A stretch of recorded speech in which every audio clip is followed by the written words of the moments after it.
Buenas tardes, mis estimados estudiantes. Vamos a dar inicio entonces con nuestra primera clase de la semana número 12 en redes neuronales artificiales.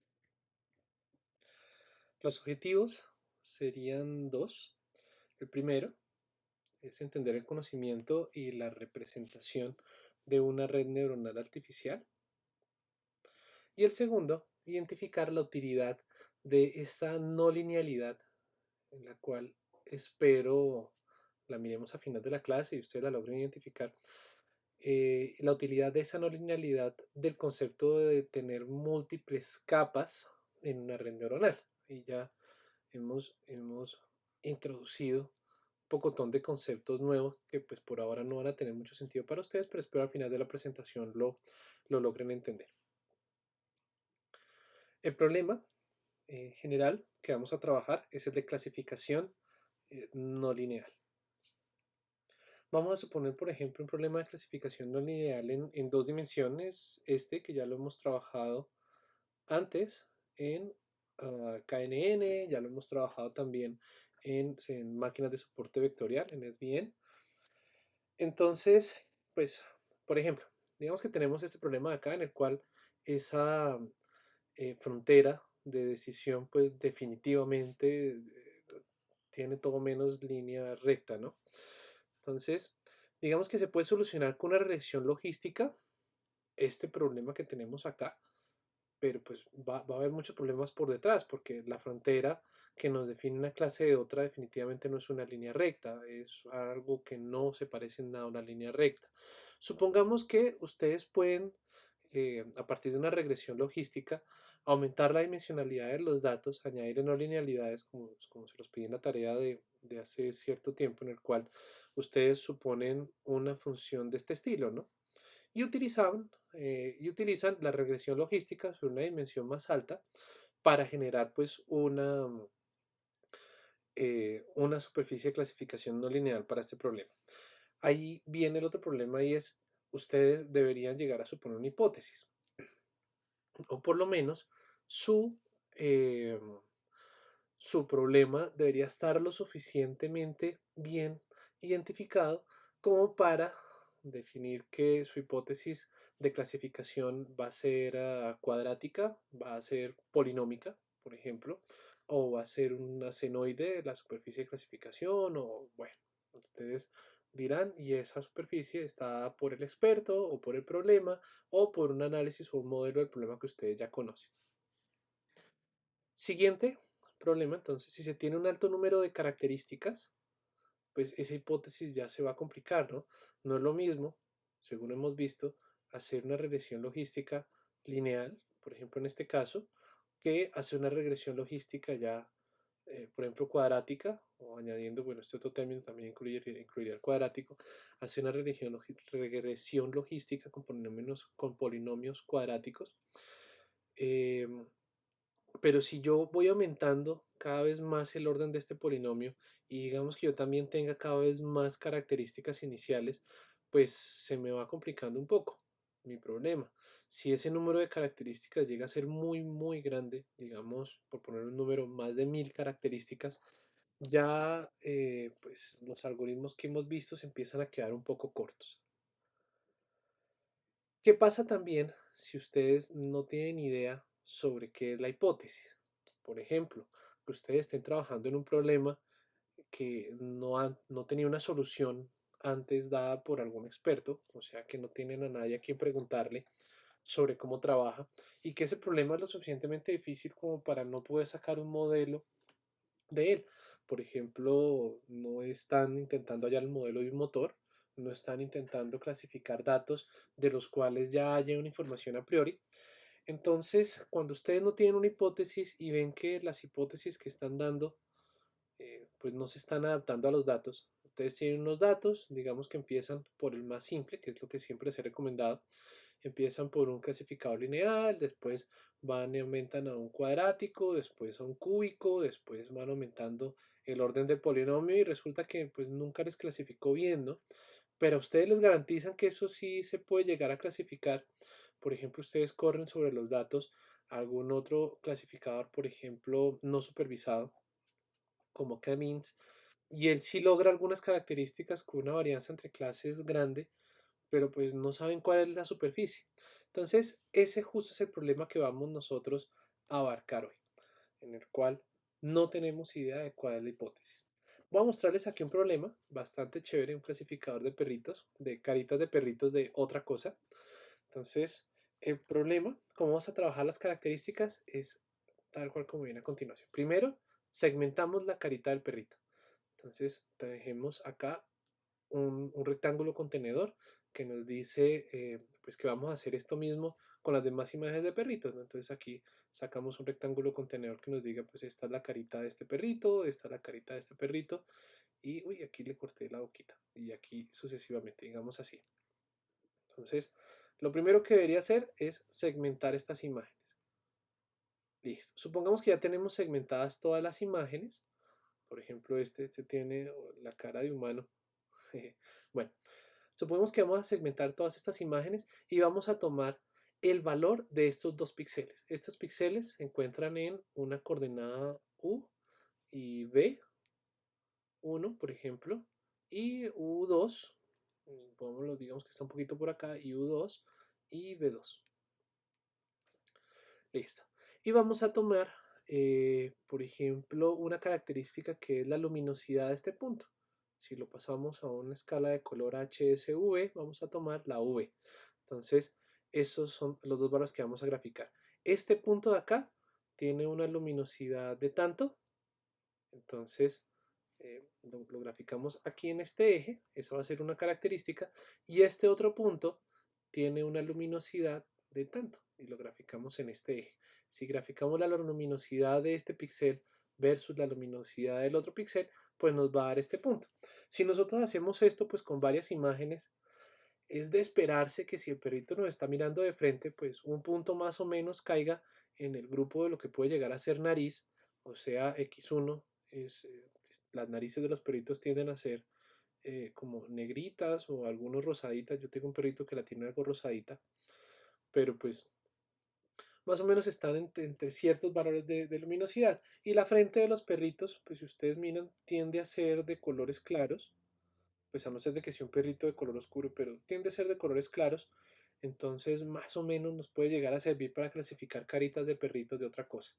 Aquí ya pues dirán ustedes qué pasa si el perrito está mirando para otro lado, qué pasa si, bueno, hay un pocotón de peros, ya los vamos a analizar. Entonces, hacemos esto con un pocotón de imágenes de perritos y también hacemos un pocotón de imágenes, hacemos lo mismo con otro pocotón de imágenes de que no sean perritos, ¿no? Entonces, es de suponer que si nuestras características son buenas, pues nos va a dar algo así como esto. ¿Sí? Si sacamos de imágenes de no perritos, pues nos va a dar por aquí afuera y imágenes de perritos nos va a generar un clúster o un grupo. Si las características son buenas, insisto. Pero pues en la práctica puede que no pase, ¿no? Como ustedes ven, la selección de nuestro problema no tiene una hipótesis, o sea, yo no puedo decir que esta superficie va a ser cuadrática porque la verdad no tengo ni idea, me lo acabo de inventar el problema. Lo que sí podemos llegar a intuir es que mientras más píxeles tengamos sobre la imagen, mejor va a ser el clasificador. O sea, si ya no tomo solamente este punto y este punto, sino estoy tomando, por ejemplo, estos y otros por acá y otros por acá, voy a lograr tener un clasificador mejor mientras más puntos tenga en mi como característica, mientras más puntos en luminancia tenga como característica, que le voy a entrar a mi, en este caso, pues a mi clasificador por red neuronal. Lo siguiente es que tener muchas muestras es mejor porque yo caracterizo mejor mi población. Entonces, si yo tengo una foto de todos los perritos que hay en el planeta y hago exactamente lo mismo, pues tengo la población entera, ¿no? La población de todas las posibles muestras. Eso, pues en teoría es bastante bueno, pero en la práctica vemos que nuestros clasificadores de pronto no soportan, los que hemos hecho, no soportan con un conjunto de muestras tan grande de entrenamiento, ¿no? Entonces, vemos por ejemplo aquí. Si yo saco lo mismo para este perrito, entonces lo grafico, pero para este ya no pasa lo mismo, ¿no? Si ustedes ven, Aquí ya el perrito no está mirando de frente, sino está mirando con la cara un poco más hacia arriba. Es diferente la vista a estas dos fotos. Entonces, pues esto va a darnos un punto por acá afuera. Y lo mismo, habrá una que otra imagen, por ejemplo, una imagen de una casita donde justo aquí le di a la puerta y la puerta a la oscura, y justo aquí le di a una ventana y la ventana es clara. Entonces, esto nos va a dar datos también sobre este conjunto. Por eso es que la intuición de mientras más píxeles se tome va a ser mejor porque voy a tener ahora, si agrego otro píxel más, entonces pues voy a tener una dimensión x3, si agrego otro píxel más, voy a tener una dimensión x4 y así sucesivamente. Entonces, por lo menos intuitivamente, tener más píxeles va a ser mejor y por lo menos intuitivamente tener más muestras va a ser mejor. Pero en los clasificadores que nosotros hemos visto, por ejemplo, una regresión logística. El hecho de tener más muestras definitivamente es mejor, pero computacionalmente el hecho de tener más muestras por una regresión logística va a ser más demandante. Va a pasar exactamente lo mismo con KNN. En SVM también va a pasar lo mismo, claro que en menor medida. Con una regresión logística y con un SVM, yo debo tener más o menos idea de cuál es mi modelo. De por sí, estos dos modelos son lineales, tanto de regresión logística como el de máquinas de soporte vectorial.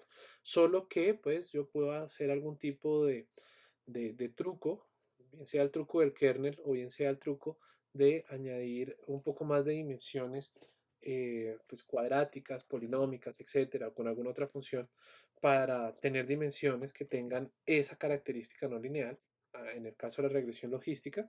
Entonces yo puedo realizar estos dos pasos con él, pero yo debo tener a priori esa información de que efectivamente la superficie pues tiene algún comportamiento polinómico o algún comportamiento dado por alguna función. Yo la debo conocer a priori, así que por lo menos esos dos, regresión logística y SVM, necesito conocer la hipótesis. KNN es un poco diferente porque pues, no necesito conocer una hipótesis, no es un modelo lineal, pero sí necesito conocer una métrica de primero, la distancia, qué norma voy a utilizar yo para medir qué tanto se asemeja esta cara de perrito con esta cara de perrito. Y también va a tener un problema computacional y es que si yo tengo muchísimas muestras, a pesar de que va a ser mejor, este clasificador puede llegar a ser muy lento. Entonces sería el segundo problema. Si yo tengo un espacio, no sé, con 15.000 muestras, entonces tengo que sacar la distancia de todas las imágenes que me lleguen nuevas con esas 5.000, 15.000, 1.000.000 de muestras y pues vemos que para números grandes ya no va a ser muy viable, ¿no? Así que mm, no se nos cumple pues nuestra hipótesis inicial de KNN y era que teníamos un conjunto de muestras más bien pequeño. Bueno, vamos a mirar entonces cómo solucionar todos estos problemas utilizando redes neuronales artificiales. En concepto, las redes neuronales son más bien simples. Yo les di unos cuantos videos de recomendación para que leyeran antes, para que vieran antes, perdón. Primero se basan en una representación muy simplificada, y cuando hablo de muy simplificada, es tremendamente simplificada del funcionamiento que nosotros intuimos tiene el cerebro y más precisamente pues una neuronita de nuestro cerebro. Bueno, en realidad de cualquier cerebro. Llevan más de 30 años en los cuales hubo un primer boom muy grande dado pues por la creación de la teoría de redes neuronales artificiales y últimamente tienen otro segundo estallido, otro segundo boom, pues básicamente por un par de empresas que han trabajado, más que todo Nvidia, y de pronto ahí de la mano viene Intel, viene algo de Apple, bueno, viene algo de empresas, algunas empresas que tienen la capacidad de diseñar circuitos integrados con una capacidad también de hacer un montón de cálculos casi en paralelo. Entonces van a ver ustedes que la arquitectura de una red neuronal es muy secuencial, pero si hablamos de capas, es paralelo en sus capas. Entonces, sí la podemos implementar de manera eficiente utilizando pues estas GPUs modernas que tienen un montón de memoria para guardar pesos y tienen un montón de memoria, perdón, un montón de procesadorcitos pequeños para hacer muchísimos cálculos pequeños cálculos que no son más que una multiplicación, que una suma y de una función que usualmente está pretabulada. Bueno, por último, muchas aplicaciones de clasificación y segmentación son el actual estado del arte y por mucho diría yo eh, tienen los mejores desempeños en cuanto a clasificación y segmentación, ¿no? Con una red neuronal convolutiva, que son las que están ahorita de moda, si bien estas no las vamos a ver todavía, las vamos a dejar un poco para después, em, pues nada, son el estado del arte, son mejores que cualquier otro algoritmo, básicamente porque yo no les doy etiquetas, sino le meto directamente a la imagen y ella sola busca cuáles son sus características que yo voy a tener y pues hace prácticamente todo. De ahí a que nosotros sepamos cómo funciona, pues más o menos tenemos idea, pero exactamente qué está haciendo por debajo no sabemos, ¿no? Es de pronto un inconveniente que tiene. Bueno, entonces continuemos. Tenemos nuestra neurona.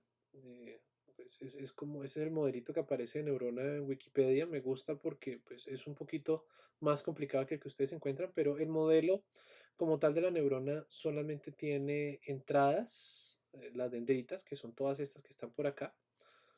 Aquí está dendrita, esta es una dendrita, esta es otra dendrita, esta es otra dendrita. Cada una de estas ramificaciones, estas ramas de las dendritas, pues van conectadas a las salidas, que es, pues, en el caso de nuestro modelo simplificado de neurona, es una sola, con muchas bifurcaciones que van conectadas a esas ramas de dendritas de otras neuronas, ¿no? Entonces, por eso aquí solamente tengo una salida, pero esa salida se ramifica a muchas otras. Digo simplificados porque pues exactamente el funcionamiento de esta neurona no lo estamos replicando es la conexión como tal. Eh, este núcleo que tenemos aquí, pues ya vamos a ver, tiene también un significado, pero pues técnicamente solamente nos van a interesar dos cosas, unas entradas y una salida, donde esa salida la vamos a replicar a las muchas entradas que van a tener las diferentes neuronas. Entonces, en nuestra simplificación del modelo, tomamos unas entradas aplicando una función que las relacione en una sola salida.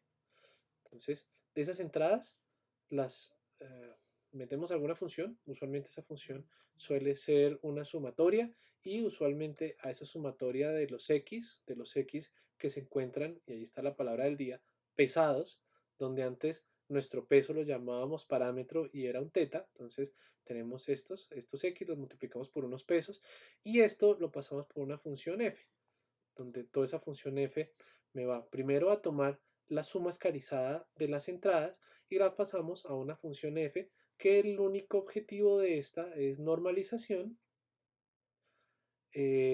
y puede ser también como escalización, podría decirse, pero en realidad el objetivo primordial es normalización y no linealidad.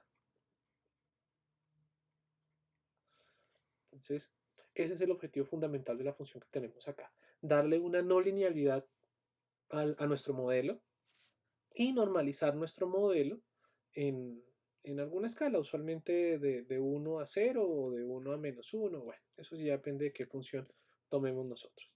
Pero pues sí, fijo, vamos a ver que aquí las mejores redes, pues por unas que tienen un mejor desempeño ahora, hasta ahora, se caracterizan por eso, para la no linealidad de la función. O sea, definitivamente no vamos a dejar esto sin nada, ¿sí? Sin f. Sacando solamente la sumatoria, no. Tenemos que meter una función para que trabaje bien nuestra red neuronal. Vamos a duplicar este modelo de una neurona. Entonces, como les contaba, tenemos una neurona que es un modelito en el cual aquí voy a implementar una sumatoria, va a tener una salida, esa sumatoria va a ser de las entradas X y después vamos a tomar esa sumatoria y la pasamos por una función f.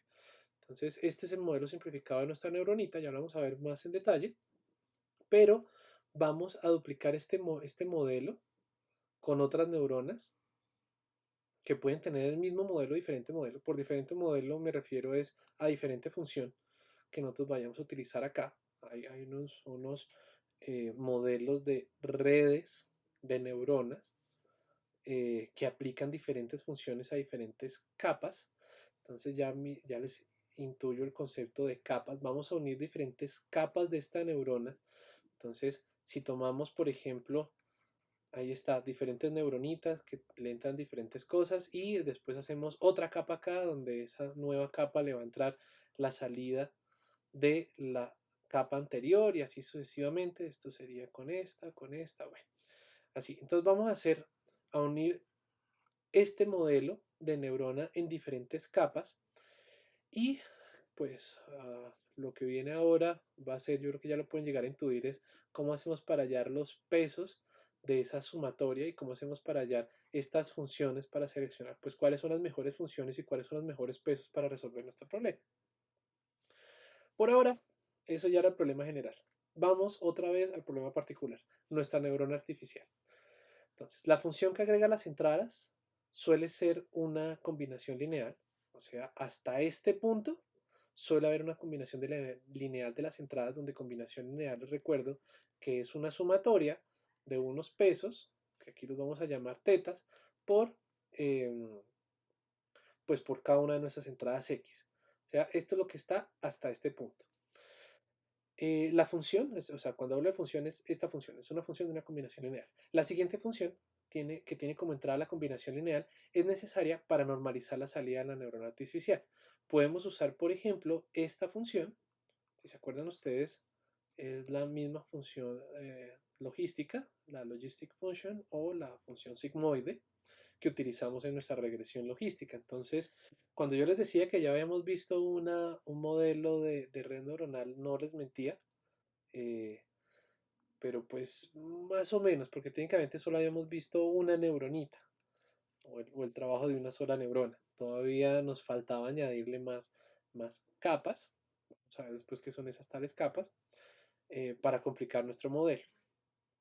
Podemos usar, por ejemplo, la función logística, pero también podemos usar otro tipo de funciones, vamos a ver más adelante, que van a tener propiedades similares a nuestra sigmoide. Les recuerdo, nuestra sigmoide es algo así como esto. Aquí tendía 1, aquí tendía 0 y por aquí estaba el 0 como tal. El 0 valdría 0.5. Más o menos, si me encuentro como en 4, esto vale 0.99 y lo mismo para el otro lado, si me encuentro en menos 4, pues esto vale por acá, esto vale 0.1. Bueno, entonces es como una simplificación de esa función logística, pero pues la podemos llegar a trabajar así. Avancemos un poco más. Nuestra red neuronal artificial es tomar varias de esas neuronas. Nótense ustedes que aquí de pronto para los que son muy detallistas, en realidad las únicas neuronas como tal que si siguen este modelo son estas dos, ¿no? Porque aquí tenemos una entrada, X1, X2, XM, y aquí tenemos una salida, pero nuestra primera capa, como tal, pues no tiene entrada, ¿no? Aquí no tengo ninguna función sigmoide, aquí no tengo ninguna sumatoria de entradas, no hay. Así que esta primera capa, que es la capa número 1, la podemos llamar la capa de entrada y técnicamente lo que tiene solamente son entradas, ¿no? Solamente tomo mi entrada y la duplico para meterse al resto de neuronas. La capa número 2, capa número 3, de ahí en adelante, esas sí ya van a ser como más formales, más según esta que nosotros habíamos visto. Pero saltémonos a la última capa que yo estoy pintando acá, la capa número 3. La capa número 3 es la capa de salida. Entonces tenemos capa de entrada, la que toma mis entradas y me la replica para metérselas al resto de neuronas de la siguiente capa. Y capa de salida es la última capa que toma la salida de la capa anterior de neuronas y pues me las convierte en la salida que yo necesito. En este caso, pues la salida que yo necesito es una función muy parecida a nuestra hipótesis, es más, ahorita la vamos a llamar hipótesis, solo pues que depende de las capas anteriores. Así que técnicamente no es la misma hipótesis de una regresión logística, pero sí cumpliría las mismas propiedades, ¿no? Se encuentra en un intervalo, en este caso se encontraría en intervalo de 0 a 1, donde 1, pues para el caso de un clasificador, significa que tengo alta probabilidad de que sea de la clase y igual a 1, y 0 significa que tengo una baja probabilidad de que sea la clase y igual a 1. Entonces aquí yo también puedo tomar esta salida y pasarla por una decisión, usualmente la ponen en 0.5, pero igual yo también la puedo cambiar utilizando los métodos que ya hemos visto de selección de este umbral. por ejemplo, la ROC. Con la ROC yo puedo saber cómo puedo cambiar este umbral, pero bueno, digamos que por ahora lo vamos a dejar solamente en 0.5 y todo lo que se encuentra por encima de 0.5 es un 1 y todo lo que se encuentra por debajo de 0.5 es un 0. No les he hablado de las siguientes capas, entonces tenemos la capa 1 que es la capa de entrada, la capa 3 en nuestro ejemplo que es la capa de salida y todas las demás capas las vamos a llamar las capas ocultas. Si aquí tengo otra capa más, pues esa sería otra capa oculta y así. Las salidas de estas capas ocultas, de todas las neuronitas en nuestras capas ocultas, las denotamos como la activación. Esa va a ser la activación de la neurona I. Si denotamos A sub I super J, entonces I va a ser la neurona. Esta es la neurona 1 de la capa 2 y esta es la neurona 2, ahí está, de la capa 2. Si tuviéramos otra capa por acá, pues lo mismo, tendríamos la neurona 1, 2, 3, 4, etcétera, etcétera, etcétera, y todos tendrían el mismo superíndice, porque denotarían la capa, por ejemplo, capa 3, capa 4, y así. Avancemos. Aquí nos vamos a demorar un poquito y necesito máxima atención. Entonces, volví a copiar lo mismo. A sub I super J denota la activación de la neurona I en la capa J. Y los pesos, me dirán ustedes, todavía no hemos visto los pesos, vamos a añadir los pesos. Los pesos va a tener una notación también bastante formal y lo vamos a anotar como una matriz por capas. ¿Por qué? Simplemente porque es más fácil. Entonces, como va a ser una matriz por capas, vamos a denotarlos de la siguiente manera. Nótese que los pesos de esta capa trabajan con la salida de la capa anterior, por lo tanto es fácil denotarlos de esta manera, o pues por lo menos nos va a dar una notación bonita, como vamos a ver ahorita. Entonces no se van a confundir por eso, simplemente noten ustedes, vuelvo a repetir, los pesos de la capa actual trabajan con las salidas de la capa anterior. Entonces, lo vamos a anotar así de esta manera. Ese teta mayúscula en las posiciones K y L de una matriz van denotan los componentes de la matriz teta j a la menos 1 que mapea los pesos de la combinación lineal de la salida de la capa j.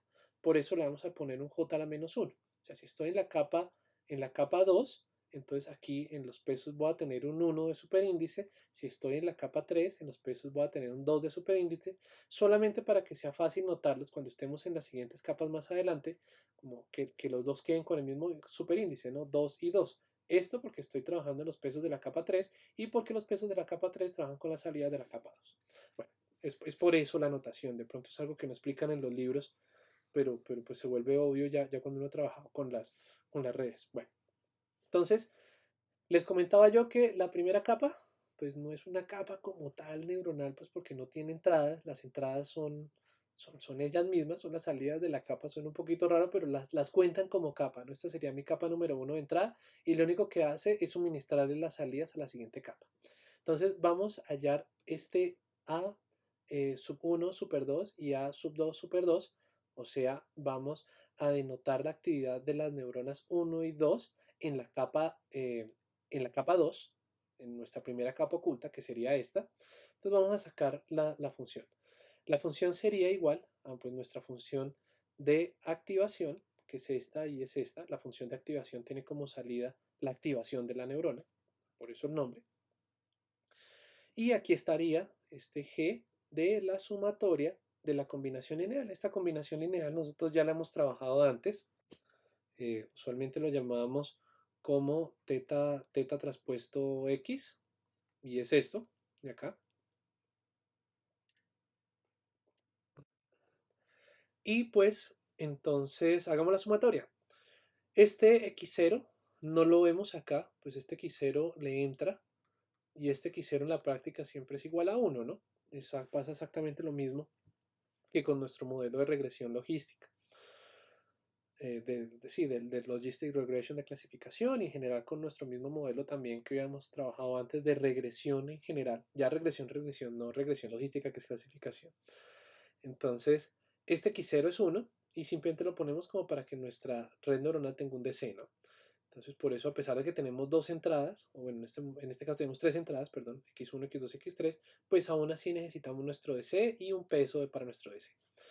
Entonces aquí multiplicamos teta de 1, porque es la primera neurona, y 0, pues porque estoy multiplicando aquí 0, y lo mismo acá, teta 1 porque es la primera neurona, y 1 porque estoy multiplicando x1, y lo mismo en la última, teta 1 de la primera neurona, y 3 porque estoy multiplicando x3. Entonces aquí tenemos la salida de la primera neurona de la capa 2. Lo mismo con la salida de la segunda neurona de la capa 2, teta 2, 0, que es la posición en nuestra matriz. Ya ven ustedes que nuestra matriz de teta, en este caso, pues aquí estaría teta 1, 0, y aquí por abajito estaría teta 2, 3, y lo mismo. Esta de acá tendría filas, 1 y 2 filas, por 1, 2, 3 y 4 columnas. La cantidad de filas, ven ustedes que depende de la cantidad de neuronas, y la cantidad de columnas, pues depende de la cantidad de entradas más 1. Entonces aquí ya, si podemos generalizar, lo vemos así. Si una red tiene S neuronas en la capa J-1 y P neuronas en la capa J, su matriz de pesos corresponde, este teta J a la menos 1, es esta, y tendrá una dimisión P por S más 1, que fue exactamente lo que nos pasó acá. Lo mismo con la última, entonces vamos a hacer esto para esta. Tenemos aquí nuestra función de activación, por ahora supongamos que es esta misma, la logística. Tenemos teta 1, 0, que es de la primera neurona y está multiplicando de la capa, la primera neurona de nuestra capa de salida, que sería como la capa 3, si quieren ver esto sería como un 3 acá. Nuestra primera neurona que está multiplicando a nuestra entrada a 0. Si esto fuera así, si seguimos la notación, pues sería la A0 de la capa 2, pero igual esto sigue siendo igual a 1. Entonces aquí esto es 1. Teta 1, 1 por A1 de la capa 2 y teta 1, 2 por A2 de la capa 2. Lo mismo. Justo a esto me refería en cuanto a que notación, pues uno toma los tetas como del J a la menos 1 y el A del J, ¿no? Para que nos quede aquí con el mismo superíndice que ustedes más o menos ven. Este teta es de la capa 3 y este A2 es la salida de la capa 2. Bueno, avancemos. Entonces, ahí está. Vamos a denotar nuestra propagación hacia adelante, o el forward propagation, y vamos a denotarlo de una manera vectorizada. Nuestras entradas, notadas de manera vectorizada, se pueden ver de esta manera: x0, x1, x2, x3, ahí están. Z va a ser un paso intermedio, va a ser la parte lineal de nuestra neuronita. Entonces, si lo tomamos así, esto que está acá y esto que está acá, esto de aquí sería el Z de la primera neurona de la capa 2 y esto de aquí sería el Z de la primera, de la neurona, aquí hay un 2, perdón, de la segunda neurona de la capa 2. Lo mismo acá, entonces podemos hacer lo mismo. Decimos que esto sería nuestro Z, solamente tenemos una neuronita en nuestra capa 3 de salida y lo podemos denotar así.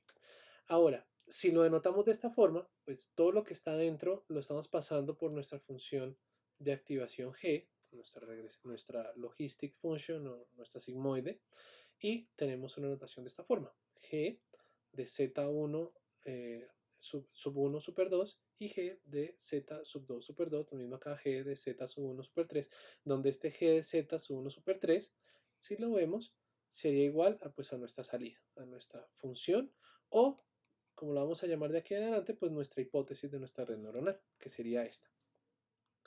Aquí estaría pues las implementaciones vectorizadas. Z2 sería igual a teta 1 por x, A2 sería igual, o sea, la salida de esta vectorizada, notas en la negrilla que está acá, sería igual a, tomo Z2 y lo paso por mi función de activación, lo hago punto por punto. Lo mismo acá, Z3, pues sería nuestro teta 2 de esta capa, de la capa 3, por A2, que serían las salidas de la capa 2, y ya lo que restaría sería tomar ese Z3 y pasarlo por nuestra función de activación de la última capa, que supongamos que también es una logística. Y listo, ya tenemos nuestro modelo de red neuronal vectorizado, representado de una manera mucho más simple, en la cual tenemos una combinación lineal que son los zetas y una función de activación que nos la no linealiza y la normaliza, que sería pues para este caso, para verlo con tema ya visto en clase, pues que sería nuestra sigmoide. Entonces, con esto vamos a terminar esta clase de hoy. Vamos a hacer varios ejercicios. Primer ejercicio en clase es, vamos a resolver si x1 y x2 pertenecen a 0 y 1, o sea, que si aquí solamente puedo tener como entrada o 0 o 0, o 1 y 1, o las combinaciones 0 y 1 y 1 y 0, entonces vamos a hacer una red neuronal que va a tener una capa de entrada y una sola capa de salida. Si ustedes ven, no tengo aquí en intermedio capas ocultas. Entonces vamos a hacer una red neuronal que nos implemente la ANTA. Para esto vamos a tomar nuestra función como G, vamos a tomar la logística y supongamos estos pesos. Yo se los voy a dar. Este teta 1, 0 va a ser menos 20, este teta 1, 1 va a ser 15 y este teta 1, 2 va a ser 15. Entonces, primer ejercicio que vamos a hacer en clase. Segundo ejercicio que vamos a hacer en clase, lo mismo, pero para una OR, donde los pesos también se los doy, son estos de acá, menos 15, 30 y 30. Quiero que ustedes hagan la tabla, supongan las 4 entradas posibles y miren en cuánto estaría la salida de esa regresión logística. Siguiente, vamos a hacer lo mismo para el NOT. Supongamos una red neuronal que solamente va a tener una capa de entrada, una capa de salida, una entrada y una salida. Más simple que esto no se puede. Donde vamos a asumir pues esta, ¿no? X0 les recuerdo que siempre es 1. Entonces tomamos menos 15 como el peso de x0 y 30 como el peso de x1 de la única entrada que nosotros tenemos. Y miramos a ver si esto efectivamente sí es una NOT. Por último, no mentiras, todavía falta otro. Otro cuarto ejercicio en clase. Se tienen tres redes que implementan las compuertas AND, OR y NOT. Entonces, la primera pregunta es, ¿cómo implementaríamos la AND negada, no? Entonces tenemos estas dos, aquí estamos negando negando las entradas, no la salida, ojo. Negando las entradas de la AND, aquí tenemos X1, aquí tenemos X2, negamos esas dos entradas y pues aquí tenemos nuestra salida Y. Entonces, ¿cómo la implementarían ustedes? Va a ser parte del ejercicio, utilizando puede ser estas dos. ¿Cómo lo harían con una sola capa oculta? O sea, teniendo entrada, una capa oculta aquí y otra capa de salida. ¿Y cómo lo harían teniendo solamente entrada y una capa de salida? Entonces, si se puede llegar a implementar así, ¿no? Entonces vamos a ver si se puede o no se puede. Y como ejercicio en clase, pues vamos a intentar implementarlo de esta manera. El último, y con eso ya terminamos nuestra clase de hoy, nuestra parte práctica, es cómo implementaría el AXOR. Primero vamos a graficar ese AXOR porque el AXOR no es tan fácil como parece. Entonces la ayuda es use una combinación de los anteriores. Vamos a mirar si lo podemos hacer con una sola capa oculta y vamos a mirar por qué, si podemos, pues si alguno lo puede hacer sería súper chévere, pero ¿por qué no vamos a poder hacerlo sin una capa oculta? O sea, solamente teniendo capa de entrada y capa de salida, o teniendo, por decir así, solamente una, eh, como en este caso, solamente una capa de veras, una capa de salida, porque les recuerdo que la capa de entrada, pues solamente organiza nuestras entradas a nuestra red neuronal, así que técnicamente no es una sola capa. Entonces, ¿cómo poder hacerlo sin una capa oculta, teniendo solamente la capa de salida funcional? Y con eso terminamos. Muchísimas gracias. Nos vemos entonces para hacer estos 5 ejercicios en nuestra parte práctica de la clase.